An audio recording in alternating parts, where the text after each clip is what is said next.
Welcome everyone to another edition of Capital Conversations. I'm Colin Day, financial advisor, and today I have Kennadi Haythorne with me. Hello. How are you today? I am good. How are you? I'm doing well.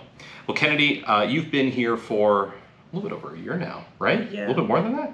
No, a little bit over a year, so in next May it'll be 2 years. Okay, so you're overdue for a video, so to speak. Yeah. Kennedy's hard to nail down, but we appreciate you coming in and maybe telling us a little bit about your journey and how you've ended up here with Correct Capital and thriving over the past year and a half or so then. So why don't you tell us a little bit maybe just about yourself and how you found yourself working here? Of course. So I graduated college in December of 2020 with a Bachelor's of Science in Economics, and I have 3 minors: Finance, Business Administration, and Management. While I was in school, I actually took an internship with TD Ameritrade, which kind of exposed me to the financial services industry. Sure. So that was like my first feel, and I recognized that I enjoyed it. So I continued on that path. After TD Ameritrade, I worked at both Wells Fargo in the back office position, approving, certain paperwork, SIP paperwork, all that. And then I worked at Edward Jones, and that was more forward facing, where I worked very closely with financial advisors and the office administrators, whether they needed help with onboarding clients or anything like that. Yeah, and it's amazing that, also growing up in the financial services industry, how much you focus on the operational side of things. And while operations isn't very sexy, it isn't very interesting work, it is how majority of folks get their feet wet, so to speak, in terms of understanding what it takes to do the next thing, Right. Whatever it might be in your career. We had, when I used to work for Edward Jones, I was working with financial advisors as well, and being an educator to financial advisors really helps me as a financial advisor, because I've heard hundreds or thousands of their stories, or like you've heard, hey, here's how things get processed, or this is how things should work. Is that how things work with your company? Of and course, so you get the leg up on any conversation you might run into with a client. Right. Yes. So, well, that's great. And I mean, so here with Correct Capital, within your role, why don't you explain to the folks that haven't met you yet, what do you do? What do you do here, Kennadi? So essentially, I am one of the investment advisor service associates. So I work very closely with Brian, of course, onboarding clients. And anytime he does like account reviews, implementing any maintenance that needs to be performed for the accounts. I'm also on the marketing side, so we worked very closely together for all our marketing correspondence. And yeah, just building up as much knowledge and experience as I possibly can in this role. It's very challenging, but it's rewarding in the fact that, like you said, I'm learning a lot, to where when I'm ready to make the shift in my career, it's appropriate, and I feel like I have enough information to move forward. Yeah. I mean, Brian keeps you busy is really what you're saying. Yeah. Very. Yeah. He's So a very busy man. So yes. Well, yeah, and the thing is that even during times like now when investments aren't performing well, we as the advisors are not just sitting on our hands just hoping that nobody calls us. It's like, no, there's still proactive things that we do. Right. I just did a webinar with a group, and we were talking through, what are some basic budget and debt planning functions that we can do when the market isn't doing well, because I don't have much good news to share, even with the recent uptick in the market, let's say the past couple of days. Right. It's not guaranteed that that's going to continue. Right. We don't know over long periods of time which are going to be the good and which are going to be the bad. So we use that time to do something, which then means we make people like Kennadi busy because we've got other ideas or other things that we wish to implement. And so that's where really Kennadi comes into play.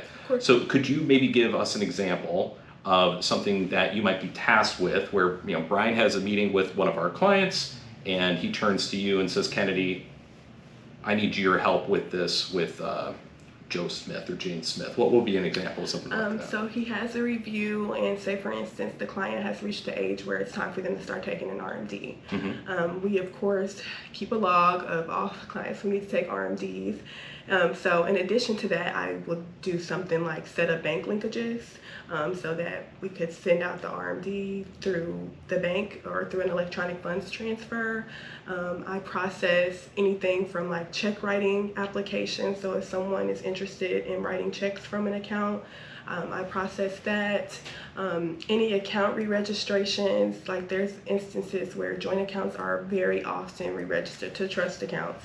So that is a bit of a process. So doing that, and really I communicate with the clients. Brian, I'm the middleman for everyone. So I'm in a lot of instances for transfers, I'm communicating with the client, Brian, and whatever entity or company or financial services, firm we were transferring funds from. So honestly, it's just always a lot of moving parts. So it's about staying organized and just communicating, which is a big part of the role.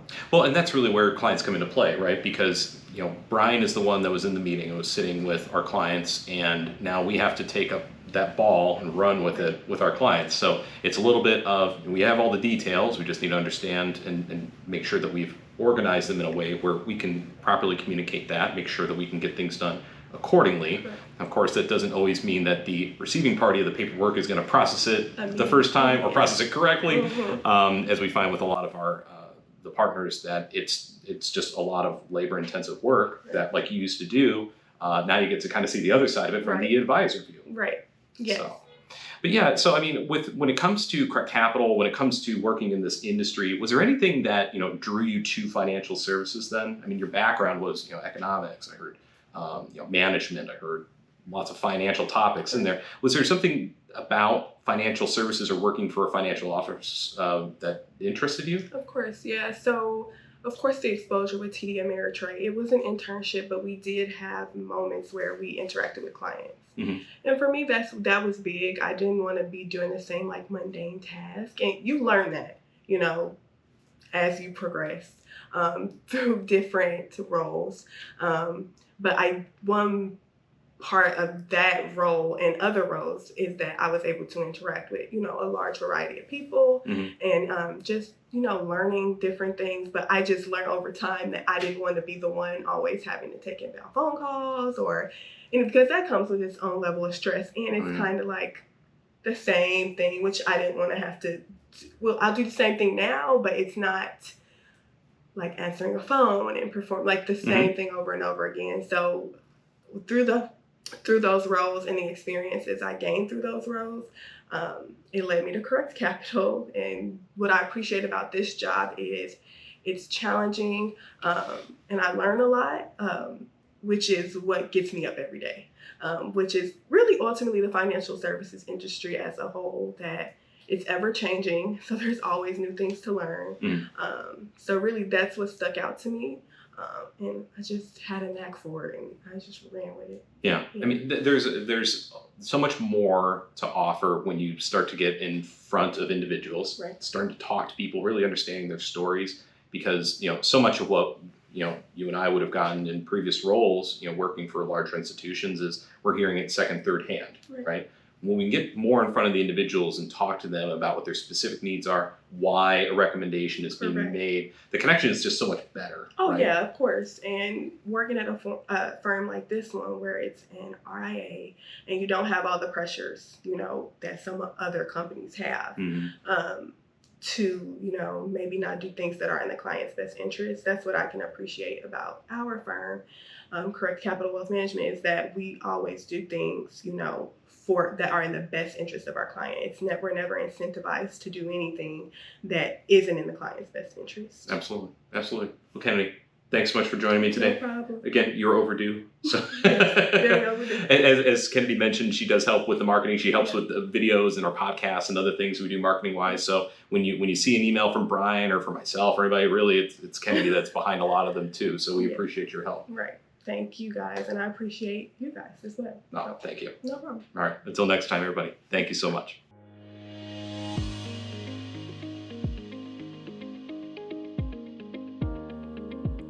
The opinions expressed in this program are for general informational purposes only and are not intended to provide specific advice or recommendations for any individual or on any specific security.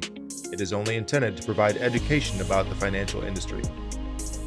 To determine which investments may be appropriate for you, consult your financial advisor prior to investing. As always, please remember, investing involves risk and possible loss of principal capital. Please seek advice from a licensed professional. Correct Capital Wealth Management is a registered investment advisor. Advisory services are only offered to clients or prospective clients where Correct Capital Wealth Management and its representatives are properly licensed or exempt from licensure. No advice may be rendered by Correct Capital Wealth Management unless a client service agreement is in place.